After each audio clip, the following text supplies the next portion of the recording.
Welcome everyone to build 72. This build was into a custom Spectre 3 Integra Umbra limited edition, so this is a little while ago now, and we did renders for the customer, which is a service that we now offer to help customers visualize their customization. And we can pretty much do anything when it comes to customization, but what we do the most is custom paint, UV printing, and laser etching. So the customer selected two colors, and the renders were really important to visualize the colors and also the layout of the colors on the case.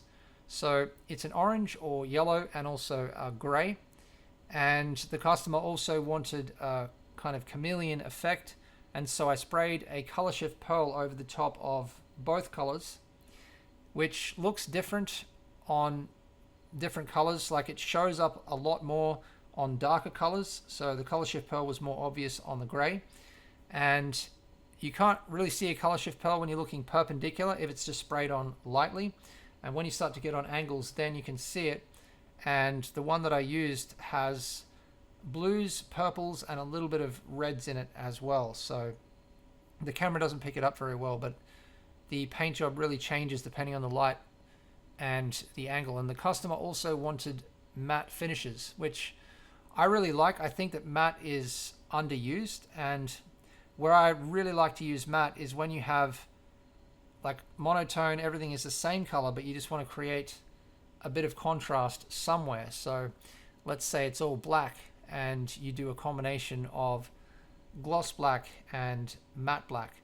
So both of these colors were selected from cars, and the customer gave us color codes, but yeah, you can just pretty much say anything, like I want dark orange or whatever. But cars are generally a good place to look for colors because automotive paints, which is what I'm spraying, are all based on car colors.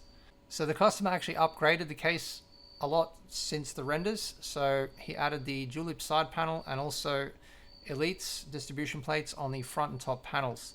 And the reason that the orange is a bit more of a yellow is because of the color shift pearl. We went for something a bit lighter because I knew that the color shift pearl was going to make it darker, at least from certain angles. I'm installing the motherboard vertically here, which I do not recommend. Definitely lay the case down on its back for this, and with a Spectre, when you lay it down on its back, it lays on the legs, so it's quite safe. But do be careful if you have a drain fitting connected to the drain port on the back of the distribution plate, because sometimes that can stick out further than the legs, and when you're laying the case down, it like pushes up on the drain fitting and it can put too much pressure on the distribution plate. But yeah, it's better to do the motherboard installation horizontally, plug all of the power board linking cables in as well horizontally, so that when you're trying to plug them in, the build is not sliding across your desk. And definitely the pump, any pump should be installed horizontally so that the O-ring stays where it's supposed to be, which is in the O-ring groove. If you try to install a pump with the case vertically or with the pump top vertically, and this goes for pump res combos, anything that you're installing a pump into, the O-ring may slip out of the groove, and this, if it doesn't sit in the groove, it is going to leak, and it could also damage the O-ring, because as you're tightening the pump top, it rotates the pump a little bit, and this kinks and then puts a slice in the O-ring. So yeah, important to do these things horizontally. So I'm installing the power board linking cables now, and this takes about a minute, and there's no cable management to do, but there is still a little bit of cable management that needs to be done. So your fan cables, your pump cables, and the RGB. Now if you're using daisy chain fans, which these days you definitely should be, although Lee & Lee, it kind of complicates things because they have the controller, a bunch of proprietary connections, and it just ends up actually with more wiring mess. So that is a little bit frustrating. But some of the daisy chain fans are great, like the EK loop. As long as it's not RGB, you just end up with a single cable for all 6 of these fans. So like no cable management, you're just plugging in one PWM cable. It's great. But then the RGB, like all of the LED strips on our cases, and there's a lot depending on the case that you get.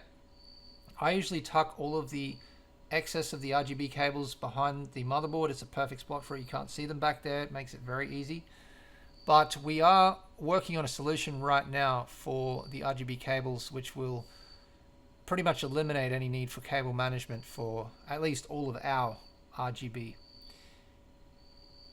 Now, when you're installing the radiators, if you have elites, the distribution plates on the front and top panels, you need to remove those to install the radiators. And what I do is I just tighten one bolt on the radiators, or maybe two, just to hold them there temporarily. I put the elites on the outer distribution plates on the front and top panels. So I put one bolt in those, and then I space things out. You know, I start installing my fittings to figure out actually where the radiators need to sit, because the radiators are adjustable, the height.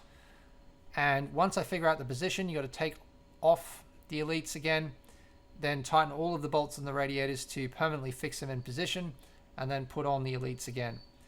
And sometimes I may need to go back later again and just adjust the radiators a little bit, because the connections from the radiators to the elites are a little bit difficult.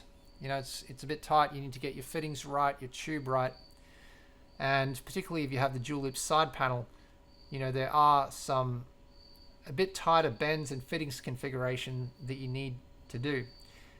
But you can see how it works with the dual loop side panel. I like to do all of my, so obviously install all of the core components, the radiators, the fans, and I do my fan cable management outside of the case. So before the dual loop side panel goes on, I prefer to do all of the cable management. I might not have done all of it in this build, but that is the best way to do it. And you also build the entire CPU loop, just so that you have, you know, maximum access.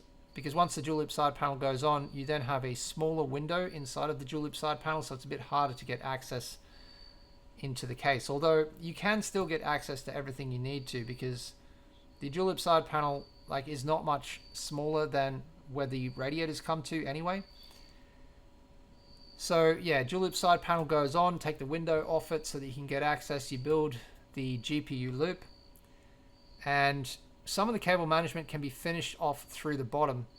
So if you lay the case on its back, you know, you can then do the cable management up from the bottom for the second pump on the dual loop side panel, and you know, the LED strips on the dual loop side panel, and anything else. And you know, I usually tie these all up very neatly from the bottom, and they curve around and into the PSU shroud. Both of the coolants for this build were completely custom. So they were actually Go Chiller prototypes, but then I dyed them. I really like to dye the coolant myself. Like, I never use stock coolant colors. I don't think I've used the stock coolant color in a decade. I always change the color of the coolant to match the build, the theme, the custom paint. And actually, to make gray, it's quite interesting. It's a bit similar to making brown. It's kind of not what you would expect, but it's a lot of blue and yellow and maybe a little bit of green. So it is a lot more blue than you would use to make brown. But yeah, you just need to, if you're going to dye coolant, you do it, well, if you're going to dye coolant in your build, you really need to do it incrementally, very slowly, let it circulate. You know, just keep slightly adjusting it. Otherwise, you might need to dump all of the coolant, and it can be really difficult to flush out colors once they're in there. I mean, they do come out, like, I'm not talking about staining, but it's just annoying if you have to like dilute out a color, because despite what people may think, a loop never drains 100%. It will drain 50% at best, even if the fill port is at the lowest point, because the coolant actually has to go up and down multiple times to get out of the drain port, so you have airlocks in there. So in some of these shots here, you can see the color shift pearl, like particularly over the gray, but in real life it was much more obvious. The camera doesn't really pick it up. So I think the most obvious color of the color shift is like a purple or red that kind of pops out depending on the angle. The customer was kind enough to send us some video and photos of the build in its new home. People often ask us, how do we ship these around the world? And it's just like everything else. We have spent a long time carefully developing our methods, and we have methods which are very effective. I won't go into it in a video because other companies will just take the ideas and give us no credit for it. But if customers want to contact us because they are transporting their builds, I would be happy to give you information on how we do this. I mean, it all seems pretty obvious once we show you, but the methods work very well.